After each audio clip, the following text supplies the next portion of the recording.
Today, I'd like to show you a multi-line packing machine for packing various powders. This type of machine has a high production. The packing speed of each line is up to 30 bags per minute. This is the finished products. Now, let me show you the details of this machine. This is the automatically powder feeding device called Auger screw feeding. And the paper can be opened by opening these clasps.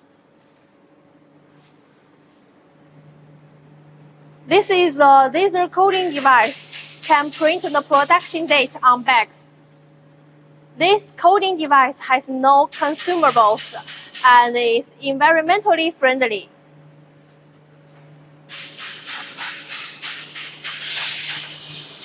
The machine will measuring by Auger screw. Then the machine will filling and sealing automatically. Finally, output the finished product. Now, let's take a look at the machine running.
Please send us inquiry to get more information.